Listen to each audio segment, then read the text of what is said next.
আসসালামু আলাইকুম। আজ বৃহস্পতিবার 19 ডিসেম্বর 2024।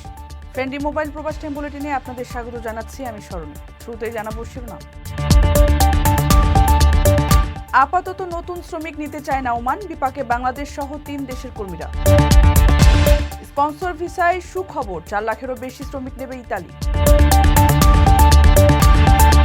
মালয়েশিয়ায় নাইট ক্লাবে অভিযান, ধরা পড়লেন 8 বাংলাদেশি। দুবাই কনসুলেটে হেল্প ডেস্ক উদ্বোধন, সুফল পাবেন প্রবাসীরা। এনআরবি সিআইপি অ্যাসোসিয়েশনের বিশেষ গালা নাইট, নতুনদের সংবর্ধনা। দর্শক দেখছিলেন শিরোনাম, এবারে পুরো খবর। ওমানের সেরা রেট দিচ্ছে বাংলাদেশি প্রতিষ্ঠান গালফ এক্সচেঞ্জ। প্রিয়জনকে টাকা পাঠাতে আজই আসুন আমাদের যে কোনো ব্রাঞ্চে অথবা কল করুন স্ক্রিনে দেয়া নাম্বারে। গালফ এক্সচেঞ্জ, বাংলাদেশিদের প্রিয় এক্সচেঞ্জ।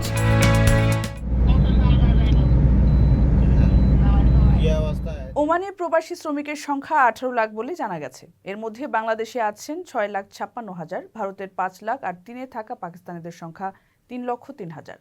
এই 3 দেশের শ্রমিকরাই দেশটিতে বিভিন্ন অপরাধের সঙ্গে জড়িত আছেন। ফলে ওমান নতুন করে শ্রমিকদের আর সুযোগ দিবে কিনা সেটা নিয়ে দুশ্চিন্তা বাড়ছে। ওমানে বাংলাদেশিদের জন্য সাধারণ শ্রমিক ভিসা বন্ধের 1 বছর পার হয়েছে। কূটনৈতিক নানা আলোচনার পরেও ভিসা না খোলায় হতাশ হয়ে পড়েছেন ওমানে যেতে ইচ্ছুক কর্মীরা।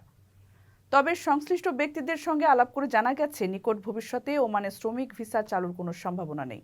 কারণ ওমান ভিশন 2040 বাস্তবায়নের অন্যতম লক্ষ্য দেশের শ্রম বাজার স্থিতিশীল করা। এর পাশাপাশি সকল ক্ষেত্রে ওমানিদের নেতৃত্ব নিশ্চিত করা। এই লক্ষ্যে বাংলাদেশ সহ বেশ কয়েকটি দেশ থেকে কর্মী নিয়োগ বন্ধ রেখেছে ওমান সরকার। রয়্যাল ওমান পুলিশের দেওয়া অক্টোবরের ডেটা বিশ্লেষণ করে দেখা গেছে, গত 1 বছরে ওমান থেকে প্রবাসীর সংখ্যা 1.2% কমেছে। আগের তুলনায় সবচেয়ে বেশি কমেছে বাংলাদেশির সংখ্যা, শতকরা হিসেবে যা 9.5%। ভারতীয় কমেছে 5%। এই 2 দেশের প্রবাসীরাই ওমানের সর্বাধিক। শ্রমবাজার সংস্কারের পরিকল্পনা হিসেবে প্রবাসীদের সংখ্যা আরও কিছুটা কমিয়ে আনবে ওমান। এজন্য ইতোমধ্যে নাপিত, দর্জি সহ প্রবাসী কর্মীদের কাছে জনপ্রিয় কয়েকটি খাতে নতুন করে বিদেশিদের নিয়োগ না করে তার বদলে ওমানিদের কাজ দিতে স্পষ্ট আদেশ দেওয়া হয়েছে।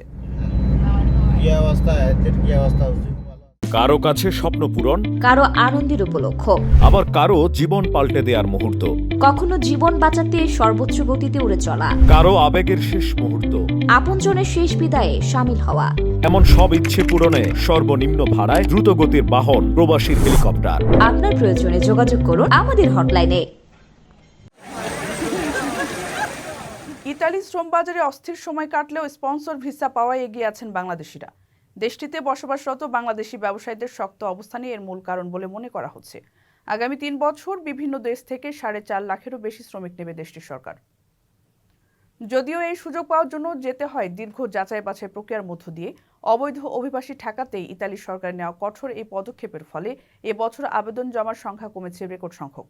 তবে 36টি দেশের আবেদনকারী তুলনায় এবারও বাংলাদেশিরা সবচেয়ে বেশি আবেদনপত্র জমা দিয়েছেন বলে জানিয়েছে ইতালির স্বরাষ্ট্র মন্ত্রণালয়ের ইমিগ্রেশন বিভাগ। বৈধ উপায়ে ইতালি যাওয়ার সুযোগ পাওয়ায় খুশি বাংলাদেশিরাও। বিদেশ থেকে প্রিয়জনকে উপহার পাঠান প্রবাসী শপের মাধ্যমে। যোগাযোগ করুন স্ক্রিনে দেওয়া নম্বরে।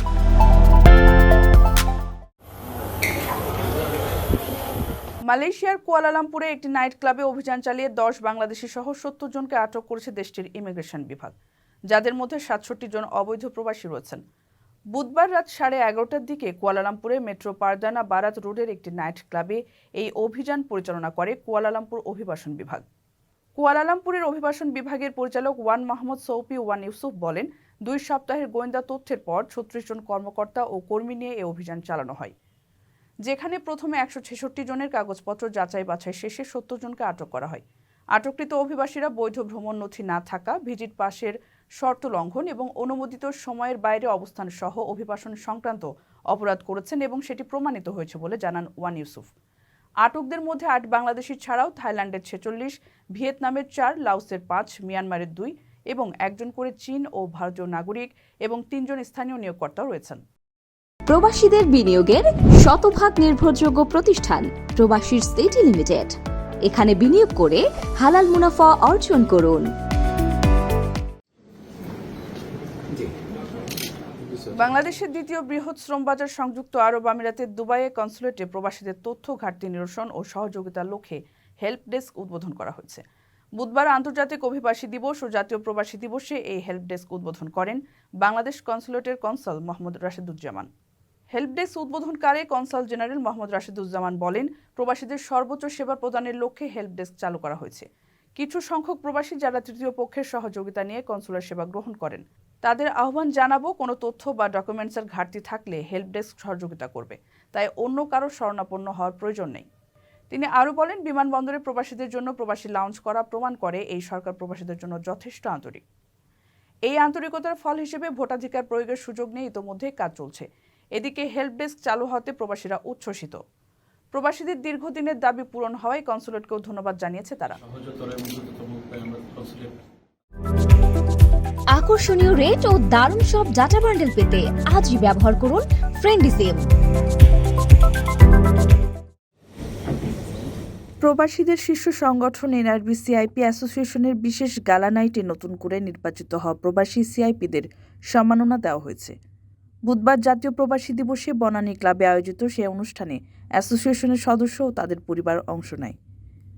এই সময় অতিথি হিসেবে বক্তব্য রাখেন প্রধান উপদেষ্টার কার্যালয়ের ডিজি আবু সাইদ, পররাষ্ট্র মন্ত্রণালয়ের ডিজি আবুল হাসান মৃধা, শফিকুর রহমান এবং প্রবাসী কল্যাণ ও বৈদেশিক কর্মসংস্থান মন্ত্রণালয়ের উপসচিব সারওয়ার আলম।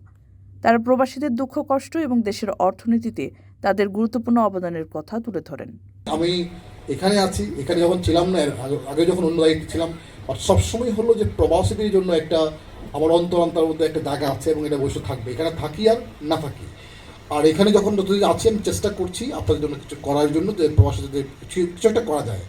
আর এবার যারা সিআইপি হয়েছে আমি মনে করি যে অবশ্যই আপনারা লাকি, কারণ এটা ভাগ্যের একটা বিষয় আছে। কারণ যেখানে কমার্স মিনিস্ট্রি সিআইপি বাতিল করে দিয়েছে, আপনার শিল্পমন্ত্রী বাতিল করে দিয়েছে, ইভেন এক্সিস্টিং সিআইপি যারা আছে সেটা বাতিল করে দিয়েছে, নতুন করতে দিচ্ছে না, এক্সিস্টিং যারা আছে সেটা বাতিল করেছে।